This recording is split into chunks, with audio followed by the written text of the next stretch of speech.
Item ಯಾವುದೇ ಇರಲಿ try ಮಾಡಿ ಆಚಿ ಚಿಕನ್ ಮಸಾಲಾ. ಆಚಿ ಚಿಕನ್ ಮಸಾಲಾ. ಈ ಬಗ್ಗೆ ಹೆಚ್ಚಿನ ಡೀಟೇಲ್ಸ್ ಕೊಡ್ತಾರೆ ನನ್ನ ಕಲೀಗ ಗಿರೀಶ್.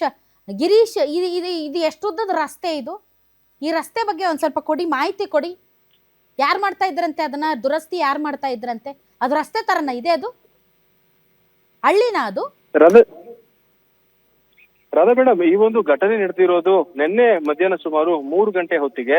ಅಷ್ಟಕ್ಕೂ ಈ ಒಂದು ರಸ್ತೆ ಬಗ್ಗೆ ನಾವು ನೋಡ್ತಾ ಹೋದ್ರೆ ಸಾಕಷ್ಟು ತಿಂಗಳುಗಳಿಂದಲೂ ಸಹ ಇದನ್ನ ಕಾಮಗಾರಿಯನ್ನ ಮಾಡ್ಕೊಂಡು ಬರ್ತಾ ಇದ್ದಾರೆ. ಏನು ಈ ಒಂದು ರಸ್ತೆ ಕಾಮಗಾರಿ ಶುರುವಾಗಿ 8 ತಿಂಗಳಾದ್ರೂ ಸಹ ಈ ಒಂದು ರಸ್ತೆ ಯಾವಾಗ ಮುಗಿಯುತ್ತೆ ಎನ್ನುವ ಒಂದು ಐಡಿಯಾ ಕೂಡ ಅಲ್ಲಿನ ಏನು ಜಿಬಿ ಅಧಿಕಾರಿಗಳಿಗಾಗ್ಲಿ ಅಥವಾ ಅಲ್ಲಿ ಯಾರು ಕಾಂಟ್ರಾಕ್ಟ್ ಅನ್ನ ಮಾಡ್ತಾ ಇರುವ ಆಫೀಸರ್ಗಳಿಗಾಗ್ಲಿ ಇಲ್ಲ ಅಂತಾನೆ ಹೇಳ್ಬೋದು. ಈ ಬಗ್ಗೆ ಏನೋ ಸ್ಥಳೀಯ ಗ್ರಾಮ ಪಂಚಾಯತಿ ಇವರು ಕೂಡ ತಲೆಯನ್ನ ಕೆಡಿಸ್ಕೊಳ್ಳೋದಿಲ್ಲ. ಯಾಕಂದ್ರೆ ಸಾಧಾರಣವಾಗಿ ಇಂಥ ಕೇಸ್ಗಳಲ್ಲಿ ಬಿಡ್ಡನ್ನ ಮಾಡಿ ಅಥವಾ ಟೆಂಡರ್ ಅನ್ನ ಕೂಗಿ ಏನು ಈ ಒಂದು ಕಾಮಗಾರಿಯನ್ನ ಅವ್ರ ಕೈಗೆ ಅಥವಾ ಅವರ ತೆಕ್ಕೆಗೆ ಹಾಕೋತಾರೆ. ಅಲ್ಲಿಗೆ ಆಕತೆ ಕೇಲ್ ಕತಮ್ ನಾಟಕ್ ಬಂದ್ ಅಂತಾನೆ ಹೇಳ್ಬೋದು. ಯಾವಾಗ ಕಾಮಗಾರಿ ಬರುತ್ತೋ ಅವ್ರು ಯಾವಾದ್ರೂ ಮಾಡ್ಕೊಳ್ಳಿ, ಅಲ್ಲಿ ತನಕ ಆರಾಮಾಗಿ ಟೈಮ್ ಪಾಸ್ ಮಾಡ್ಕೊಂಡಿರೋಣ ಅನ್ನೋದು ಏನು ಆ ಕಾಂಟ್ರಾಕ್ಟರ್ ಗಳ ಗುರಿ ಅಂತ ಅನ್ಸುತ್ತೆ. ಹೀಗಾಗಿ ಈ ರಸ್ತೆ ಸುಮಾರು 8 ತಿಂಗಳಿಂದಲೂ ಸಹ ಅಭಿವೃದ್ಧಿ ಆಗ್ತಾ ಇದೆ, ಆದ್ರೆ ಕೆಲಸ ಮಾತ್ರ ಆಗಿಲ್ಲ.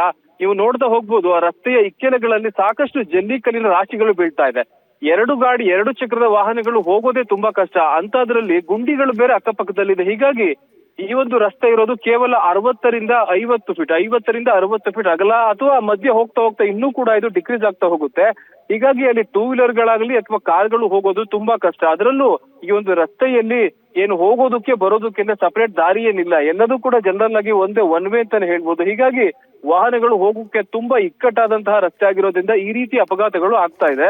ಅಷ್ಟಕ್ಕೂ ನಿನ್ನೆ ಏನಾಯ್ತು ಅಂತ ನಾವು ನೋಡ್ತಾ ಹೋದ್ರೆ, ಏನು ಶಿವರಾತ್ರಿ ಪ್ರಯುಕ್ತ ದೇವಸ್ಥಾನ ದರ್ಶನವನ್ನ ಮುಗಿಸಿ ತ್ರಿಶೂಲ್ ಹಾಗೂ ಅವರ ತಂದೆ ತಾಯಿ ಗಾಡಿಯಲ್ಲಿ ಬರ್ತಾ ಇದ್ರು. ಇವರ ಹಿಂದೆ ಒಂದು ಕಾರ್ ಪಾಸ್ ಆಗುತ್ತೆ, ಒಂದು ಹ್ಯಾಚ್ ಬ್ಯಾಕ್ ಕಾರ್. ಅದು ಏನಾಗುತ್ತೆ, ಎಡಭಾಗದಲ್ಲಿ ಗುಂಡಿ ಇರುವ ಕಾರಣದಿಂದ ಇವರು ಏನ್ ಮಾಡ್ತಾರೆ, ಆ ಕಾರನ್ನ ಆ ಗುಂಡಿಯನ್ನ ಹೊರಡಿಸಿ ಡ್ರೈವ್ ಮಾಡೋದಕ್ಕೆ ಪ್ರಯತ್ನವನ್ನ ಪಡ್ತಾರೆ. ಆ ಒಂದು ಸಮಯದಲ್ಲಿ ಏನು ತ್ರಿಶೂಲ್ ಹಾಗೂ ಅವರ ತಂದೆ ತಾಯಿ ಕೂತಿದ್ದ ಒಂದು ಸ್ಕೂಟರ್ ಏನಿದೆ ಅದಕ್ಕೆ ಡಿಕ್ಕಿ ಹೊಡೆಯುತ್ತೆ. ಪರಿಣಾಮ ತ್ರಿಶೂಲ್ ಏನಾಗುತ್ತೆ, ಆ 2 ವರ್ಷದ ಪುಟ್ಟ ಬಾಲಕ ಕೆಳಗಡೆ ಬೀಳ್ತಾನೆ. ಕೆಳಗಡೆ ಬಿದ್ದ ತಕ್ಷಣವೇ ಈ ಒಂದು ಕಾರು ಏನಾಗುತ್ತೆ, ಹಿಂದ್ಗಡೆಯ ಚಕ್ರ ಆತನ ತಲೆಯ ಮೇಲೆ ಹೋಗಿ ಅಲ್ಲಿಯ ಸ್ಥಳದಲ್ಲಿ ಆತ ಮೃತಪಡ್ತಾನೆ.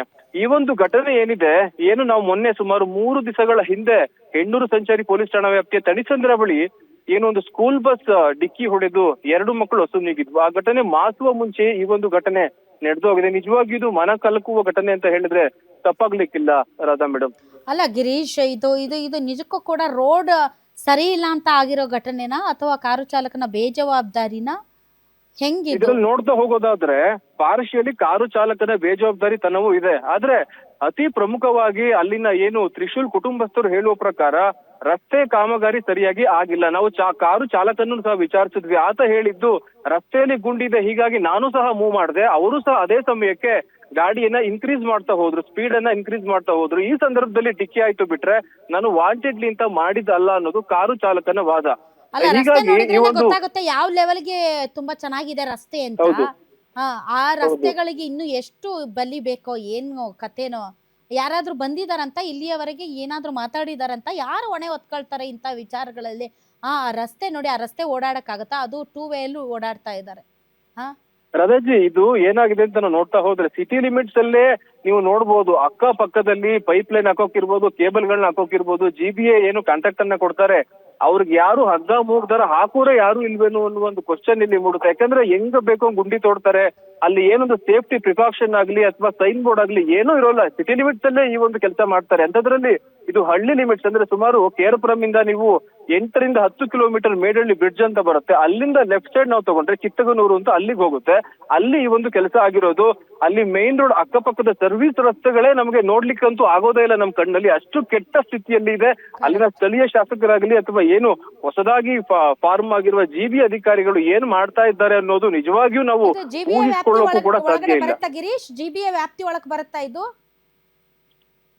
ಬರುತ್ತೆ ಮೇಡಮ್. ಆದಷ್ಟು ಬೇಗ GBA ಎಲೆಕ್ಷನ್ ಮಾಡ್ಬಿಟ್ರೆ ಅಟ್ಲೀಸ್ಟ್ ಕೇಳಕ್ಕೆ ಕಾರ್ಪೊರೇಟರ್ಸ್ ಆದ್ರೂ ಇರ್ತಾರೆ, ಅವೈಲೇಬಲ್ ಇರ್ತಾರೆ. ಅವರು ಬೇರೆ ಯಾರನ್ನ ಕೇಳೋಣ ಹೇಳಿ? ಎಲ್ಲದಕ್ಕೂ DK ಶಿವಕುಮಾರ್ ಮನೆ ಮುಂದೆ ಹೋಗಕ್ಕಾಗತ್ತಾ? ಬಿಡ್ತಾರ ನಮ್ಮನ್ನೆಲ್ಲ? ಅಲ್ಲೇ ಗೇಟಲ್ಲೇ ನಿಲ್ಲಿಸ್ತಾರೆ. ಬಟ್ ಆ ಮಗು ನೋಡ್ರಿ, ಪಾಪ ಆ ಮಗು ನೋಡಿದ್ರೆ ಎಷ್ಟು ಹೊಟ್ಟೆ ಉರಿಯುತ್ತೆ. ಎಷ್ಟು ಮುದ್ದಾದ ಮಗು. ಅವ್ರ ತಂದೆ ತಾಯಿಗಳಿಗೆ ಹೆಂಗಾಗಿರುತ್ತೆ ಕಣ್ಣು ಮುಂದೆ. ಅದು ಕೂಡ ದೇವಸ್ಥಾನಕ್ಕೆ ಹೋಗಿ ಬಂದ ಆ ದೇವರು ಕೂಡ ಕಾಪಾಡಕ್ ಆಗ್ಲಿಲ್ವಲ್ಲ. ಇಂತಹ ಸಮಯದಲ್ಲೇ ದೇವ್ರ ಮೇಲಿನ ನಂಬಿಕೆ ಕೂಡ ಕಳ್ಕೊಳ್ಳುವಂತ ಪ್ರಸಂಗಗಳು ನಡೆಯುತ್ತೆ. ನಿನ್ನ ಸನ್ನಿಧಿಗೆ ಬಂದವಲ್ಲಪ್ಪ, ಅಧಿಕಾರಿಗಳಿಗೆ- ನೀನ್ ರಕ್ಷಿಸ್ಲಿಲ್ವಲ್ಲಪ್ಪ ಅಂತ ಆ ತಂದೆ ತಾಯಿಗಳಿಗೆ ಎಷ್ಟು ನೋವು ಸಂಕಟ ಆಗಿರ್ಬೇಡ. ಆದ್ರೆ ನಮ್ಮ ನಾಳುವವರು, ನಮ್ಮ ವ್ಯವಸ್ಥೆ, ನಮ್ಮ ರಸ್ತೆಗಳು ಇಷ್ಟು ಹದಗೆಟ್ಟೋಗಿದಾವೆ ಅಂದ್ರೆ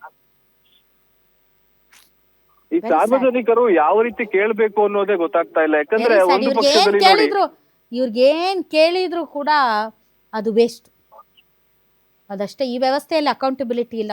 ಮೋಸ್ಟ್ಲಿ ದೇವ್ರ ಮುಂದೆ ಹೋದಾಗಾದ್ರೂ ಒಂದು ಅಕೌಂಟಬಿಲಿಟಿ ಕೊಡ್ತಾರಾ ಇಲ್ವೋ ಗೊತ್ತಿಲ್ಲ. Thank you very much Girish, ನಿಮ್ಮ ಎಲ್ಲ ಮಾಹಿತಿ.